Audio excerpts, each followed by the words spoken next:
Like I said, the message we got, it said life or death. And he was like, what's the situation? I was like, this 1-year-old baby's gonna die. And we basically just loaded them into the helicopter, took off, and we flew right to Mission Hospital in Asheville.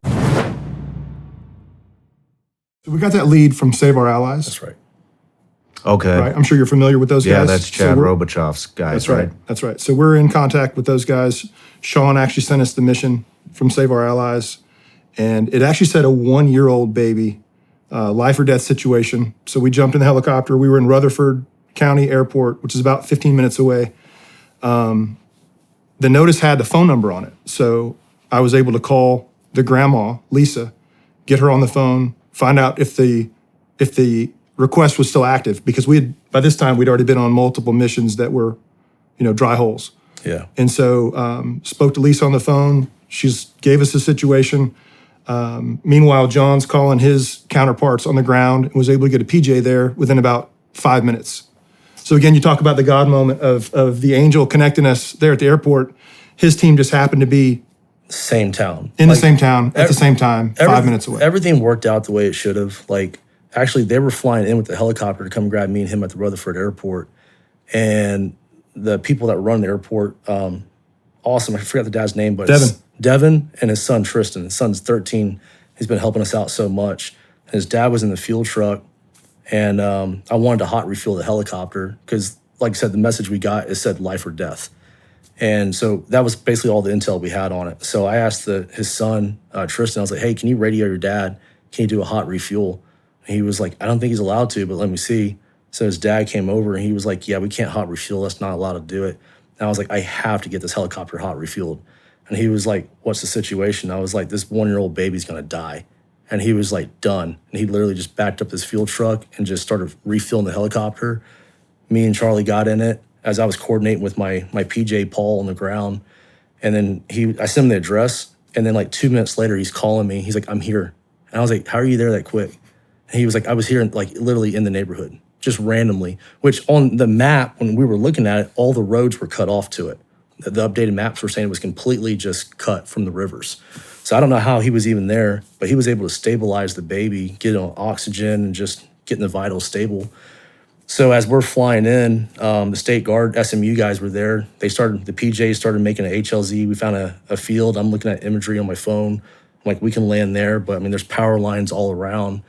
And as we're coming in there, I mean, Mark Roseman, our awesome pilot, I mean, this isn't what he does. I mean, he flies, Gulfstreams around the world. Mm-hmm. And he's like putting it down the field for the very first time in the middle of the field. You have a fixed wing pilot flying. He's also a rotary rotor. ring He's aircraft. qualified. He's qualified. I was like, no. This guy had, I think he said, over 22,000 flight hours. Wow. So very, very, very experienced. And he's been flying helicopters all over, but he's not used to doing like a 1/60th mission. He's not dropping down in the fields and landing on rooftops. So he dropped down in that field, and we had a bunch of our SMU guys there with the baby. My buddy Byron come run out with the little, I forgot, baby crib or holder, oxygen. And car seat, yeah. And we basically just loaded them into the helicopter, took off, and we flew right to Mission Hospital in Asheville. At the same time, we had to communicate with the hospitals, let them know we were coming. Yeah. We found the radio frequency. Our aircraft radio was not compatible. So we had a guy from the rear on our team actually make a phone call to the hospital, let them know that we were coming, have the doctors and nurses on standby on the rooftop waiting for us. So as we were coming to that rooftop, Mark was like, find me a place on the ground. I was spotting in the front seat looking for an HLZ. And there was 2 helicopters parked on the HLZ, so we couldn't land on the ground. And there was one on top of the roof. And it was a little bit windy. It was very windy, a little bit of rain.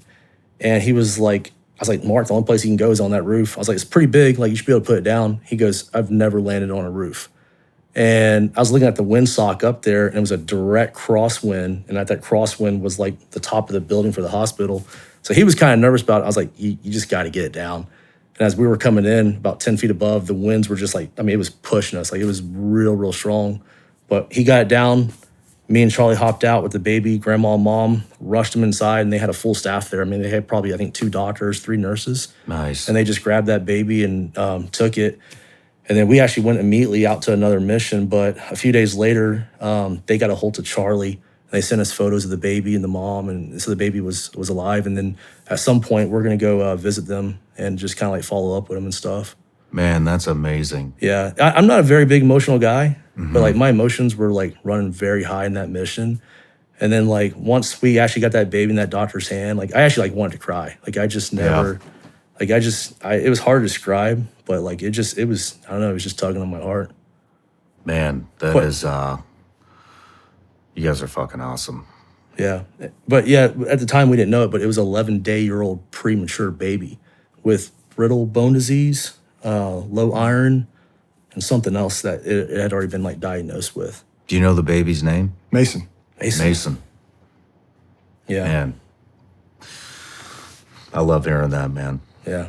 You guys are a godsend. What government organizations are taking credit for your guys' work? It was some sort of, Everybody. again, the daily updates that the Guard folks were putting out. Because I actually reached out to the author of the article in USA Today. Like, you write something bad, I will hunt you down and send you a nasty email. I learned that from my mom. They were saying it was like North Carolina National Guard. Not trying to discredit them. Those guys are doing their part, but like in the video, you can clearly see it's a red and gold helicopter. It's a Bell helicopter. It's not a National Guard. Yeah. And they're like, oh, National Guard saves 11-day-old premature baby. And I kind of saw it being spread all over social media. And I was just like, y'all are disgusting. Like literally, these people are out here dying. And I should say, right after that 11-day-old baby, we went and saved an elderly lady who had a day left to live on oxygen. She was cut off in the middle of nowhere. We're the first people to reach them. So How is everybody getting in touch with you guys? Because everything we're hearing is there's no communications, There's not. no Starlink, there's no nothing. Facebook, messages direct to people like ourselves.